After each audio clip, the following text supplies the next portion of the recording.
Vancouver right now, right? Yeah, yeah.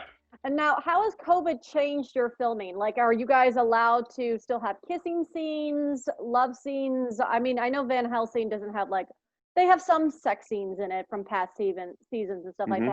that. Was any of that scrapped because of COVID? Well, I don't know. I don't know a lot about the scripts before we got them and what changes were done. I know that there were changes done Uh-huh. um, for the COVID purposes, and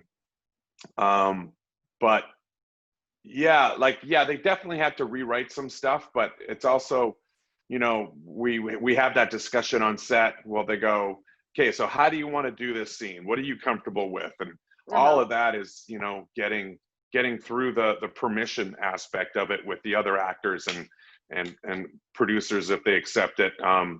And some people are going, I'm really not comfortable with that. And we find a way around it. So tell me a little bit about filming in Vancouver, because I've never been to Vancouver and I don't know much about like the film life and aspect there. And I think you're trying to also make a new production house there as well, correct? Actually, in Winnipeg, my hometown is Okay. Winnipeg. And that's where I'm working with a team trying to bring some infrastructure and a facility to Winnipeg, which is one of the, I think I'm, biased because it's my hometown, but it's definitely one of the coolest places to shoot. And it's got the best tax credit, arguably in the world, if not North America, which is at 65% on the Canadian dollar. Wow, So that's it's great.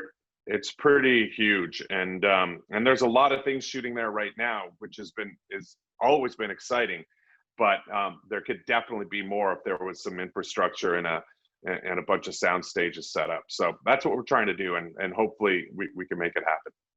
Oh, do you have like a tentative timeline of like when it could possibly happen? No, if anything, we're just moving forward. It's always going forward, which is great. And COVID actually helped us because of the range. We got to get quite a lot of meetings out of it, Nice. of what we wanted to do, some government help, some community help, and talking with a lot of people. So right now, that's basically where we're at. We're at the investor stage, Okay. and we're pitching it right now to some investors. Do you have some shows lined up of like, or shows that you want to start filming the second you get approved? Yeah, I mean, the biggest thing is we're going to have to break ground. So there's a huge process that has to happen. Is once we confirm the land and we get the investor, then we break ground and we build the studios. And I mean, the biggest thing that I would love to do is just local projects, bringing in local projects that we can shoot in there that can kind of help the community. Mm-hmm. And, once we get our bearings, we can bring in some international projects. And yeah, obviously I would love to do some projects that I'm associated with, but right now it's just whatever we can do to get it moving and get, the infrastructure up and people in that city working. I was fortunate enough to, during the pandemic, when it was the whole lockdown, I shot a Zoom movie with Enderby Entertainment that Zoom sponsored, called 92. Yeah. And so it was really interesting because it was basically this kind of a setup. Uh-huh. But I had my iPhone just above the camera because it's 1080p, so it's a better resolution. Right. And set up a couple GoPros for security kind of type footage, and I was the one that had to hit record as we're doing the movie. So it was fun. Like, I forgot to hit record and I had a great take, but I kind of didn't get it. And I'm like, Jared.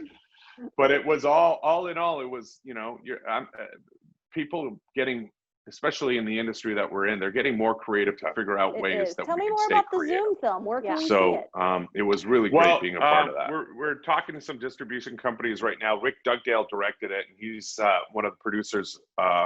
He's the CEO of Enderby Entertainment, which I did a film called Blackway with him, with Ray Liotta, Julia Stiles, and Anthony Hopkins.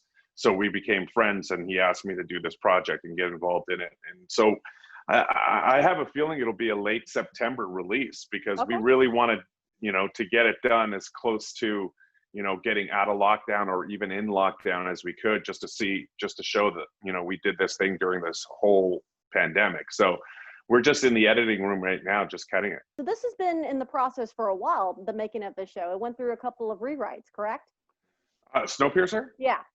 Yeah, yeah. They actually, from what I understand, this was before my time, is that they cast and shot a pilot, and that pilot ended up being like just not something that the network wanted, and Mm-hmm. so I think there was just a switch of guards at that point, and Graham Mason came in and basically started show running the show and getting his team involved, and then they reshot the pilot, and then they went into the first season and second season.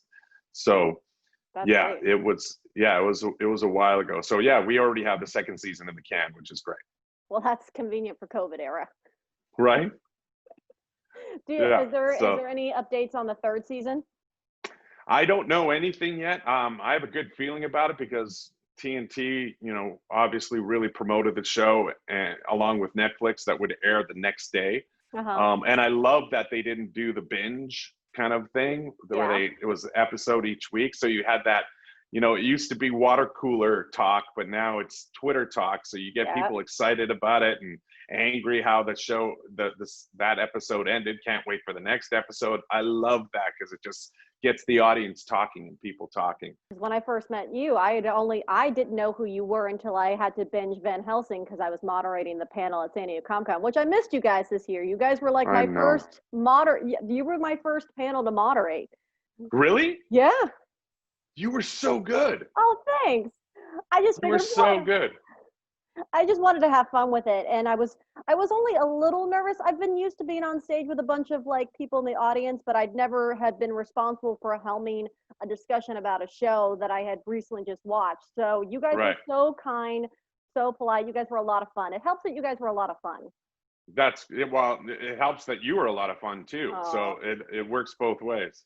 Yeah, and I just remember being so impressed with you as an actor because the Julius character, at first I wasn't down with because it just seemed like a typical bad guy. And the second he became human, there was just something that opened up in you for your acting muscles to just show some sort of innocence because you're a big dude. Mm-hmm. And you also could be very scary at times as well. But you became like a little kid when you were first human, and I just remember really, really wanting to get that out there that I so enjoyed your transformation. That's awesome to hear, and I think all of the credit goes to the team and the show running and the writers, because they saw something that I didn't even know I was going to be that excited about until I started reading the episodes and going, oh my God, this is exactly it. I mean, they started writing in, and I think it came down to I'm one of those guys that likes to work. I work really hard in what I do, and I take very big pride in my work. But I also take pride in the fact when we yell cut, that I'm myself and I'm interacting with the crew and interacting with the other actors and not being the dude that's on camera or in a method state of staying in that vampire death grip. And so I like to kind of really make sure everyone on the set is having fun. And they saw something in that to where they wanted to switch the gears and show this guy. And it was, it was the biggest gift I've ever got in my life, was having them write that for me in that way. Yeah, no, it was really great. And it shows that the creators and the writers actually care about bringing out the best of the actors. It's not just about, okay, you have to just act the way I want you to act. It's, oh, I really love what you yourself are bringing out. Let me incorporate that into the show. Right. That's great when you get that. Absolutely. And on top of that, they wrote in the boxing, that my love of boxing, because that's what I do. And me being a mama's boy, they wrote that in some aspect, which is, it was just one of those things where you sit back and go, what a blessing, and the team, Neil LaBute, John Walker, Jeremy Smith, Matt Venables, Kimani, Jackie Gould, everybody in that show. It's a family. It's definitely a family. Very lucky. No, you definitely are. And I love that. I loved finding out and discovering that not only were you a boxer, but you also started off as a stunt guy too.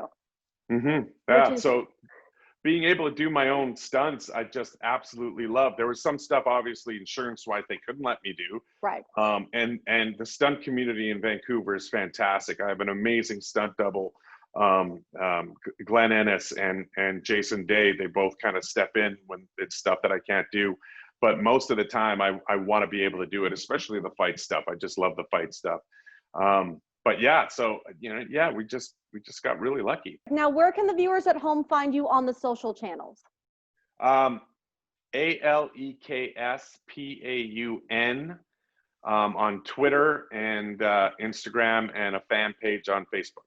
Thank you so much. I really appreciate it. I enjoyed talking to you. Until next time. See you, love. Bye.